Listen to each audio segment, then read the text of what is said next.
La pathologie équine, c'est un peu comme une enquête policière, non? Un vrai casse-tête. On a un cheval avec des symptômes, mais voilà, plusieurs maladies se ressemblent comme deux gouttes d'eau. Alors, comment on fait la différence? C'est vraiment ça le cœur du métier, le test ultime. Allez, pour bien comprendre, mettons-nous en situation. Imaginez un jeune cheval plein de promesses qui se met à trébucher. Et là, la question qui tue. Est-ce que c'est un problème, disons, mécanique, comme une malformation de sa colonne vertébrale, ou est-ce un bug dans le système, un parasite qui s'est invité? La réponse, évidemment, elle change absolument tout pour lui. Face à un truc aussi complexe, on ne peut pas y aller au hasard. L'intuition, ça aide, mais ça ne suffit pas. Non, la seule solution, c'est d'être super méthodique. Il nous faut une approche bien structurée, un vrai plan d'attaque pour décortiquer chaque cas sans rien laisser au hasard. Alors, voilà comment on va s'y prendre. D'abord, on va parler du défi diagnostic en général. Ensuite, on plonge dans 3 domaines critiques, la neurologie, le respiratoire et la reproduction. Et pour finir, en beauté, on fera une petite synthèse des points clés à ne surtout pas oublier. Allez, c'est parti. Ok, donc ce premier point, c'est la base de tout. Le vrai talent du vétérinaire, c'est cet art du diagnostic différentiel. C'est simplement le fait de prendre des maladies qui se ressemblent, de les mettre côte à côte et de trouver le petit indice, le détail qui va tout changer et nous mettre sur la bonne voie. Bon, à cette théorie, passons à l'action avec notre premier grand duel. On va parler du cheval ataxique. L'ataxie, c'est quand le cheval a une démarche un peu chancelante, pas coordonnée.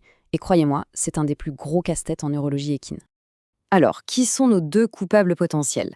D'un côté, on a la malformation vertébrale cervicale, la MVC. Pensez à ça comme un problème de plomberie. Les vertèbres pincent la moelle épinière. De l'autre, la myéloencéphalite protozoaire équine, la MPE. Ça, c'est un envahisseur, un parasite.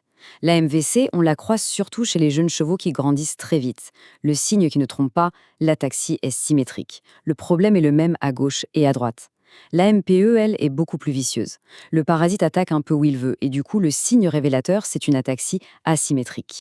Pour la VMC, regardons cette radio du cou. Elle est hyper parlante.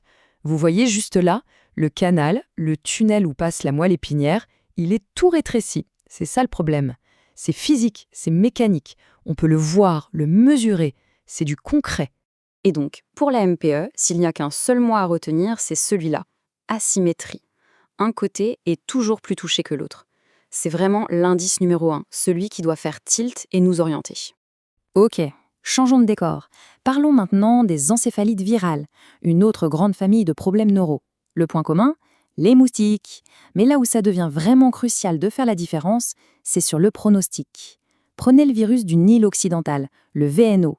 On a des signes assez typiques, comme des petits tremblements musculaires et un taux de mortalité autour de 33%, ce qui est déjà énorme. Mais attendez de voir les togavirus. Là, on change complètement de dimension. Oui, ce chiffre fait froid dans le dos. Pour l'encéphalite équine de l'Est, le taux de mortalité grimpe jusqu'à 100%. 100%! C'est une condamnation, pure et simple. Ça montre à quel point la vaccination est absolument vitale, non seulement pour le cheval, mais aussi pour la santé publique. Allez, on quitte la tête pour descendre dans les poumons, le système respiratoire. Une petite toux, un nez qui coule chez un cheval, bon, ça peut être rien du tout, mais ça peut aussi être le tout premier signe d'une maladie bien plus grave et, surtout, super contagieuse. Et nous voilà avec un nouveau face-à-face de titan. D'un côté, la gourme. C'est un peu la maladie infantile des chevaux, très connue, avec ses gros abcès sous la gorge. De l'autre, la pleuropneumonie. Là, c'est beaucoup plus profond. C'est une infection du thorax. C'est plus sournois, ça peut arriver après un long voyage. Et là, le signe qui doit alerter, c'est parfois un gonflement sous le ventre. Et là, la différence, elle saute aux yeux. Regardez, à gauche, l'abcès de la gourme, on le voit, on pourrait presque le toucher. C'est à l'extérieur. Mais à droite, pour la pleuropneumonie, eh bien de l'extérieur, on ne voit rien. Il faut une échographie pour aller voir ce qui se passe dedans. Et là, on découvre du liquide, de l'inflammation. Tout le problème est caché à l'intérieur. Maintenant, attention, on va parler d'un ennemi particulièrement redoutable, un vrai tueur silencieux chez les tout jeunes poulains. C'est une bactérie qui s'installe tout doucement dans les poumons et qui fait des dégâts monstrueux bien avant qu'on ne s'en rende compte. Regardez-moi ça. L'image parle d'elle-même. Ses poumons sont littéralement truffés d'abcès. C'est ça, la pneumonie à Rhodococcus equi. Le pire, c'est que ça se développe tout doucement. Le poulain a l'air en pleine forme pendant des semaines, mais à l'intérieur, c'est une catastrophe. C'est pour ça que dans les haras, le dépistage systématique par échographie, c'est juste non négociable. Ça sauve des vies. On passe maintenant à la phase la plus critique de toutes, les tout premiers jours de vie. Chez un poulain qui vient de naître, tout peut basculer en l'espace de quelques heures. Là, le diagnostic, c'est pas juste important, c'est une question de vie ou de mort, littéralement. Et là encore, on a deux urgences vitales qui peuvent se ressembler au début. D'un côté, la septicémie. C'est une infection qui se répand partout dans le corps, la plupart du temps parce que le poulain n'a pas eu son bouclier d'anticorps de sa mère. De l'autre, l'isoérythrolyse néonatale. C'est un scénario complètement fou. Là, ce sont les anticorps de la mère qui deviennent des ennemis et qui détruisent les globules rouges de son propre petit. Le contraste entre les deux est frappant. À gauche, on a l'image classique du poulain septicémique. Il est faible, mou, souvent sous perfusion en soins intensifs. À droite, on voit un geste clé. On vérifie les muqueuses pour chercher un ictère, cette couleur jaune typique. Ça, c'est le signe numéro 1 de l'IN, la preuve que les globules rouges sont en train d'être détruits. Deux urgences absolues, mais pour des raisons radicalement opposées. Et justement, pour la septicémie, la cause principale, la voilà. C'est ce qu'on appelle l'échec du transfert passif. En gros, si le poulain ne boit pas assez du premier lait de sa mère, le colostrum, dans les toutes premières heures, c'est comme s'il partait au combat sans armure.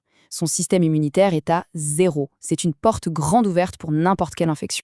Ok, on a vu pas mal de duels diagnostiques assez complexes. Maintenant, il est temps de faire une pause et de tout remettre en ordre. On va faire une petite révision express, ciblée, juste pour que ça rentre bien dans la tête.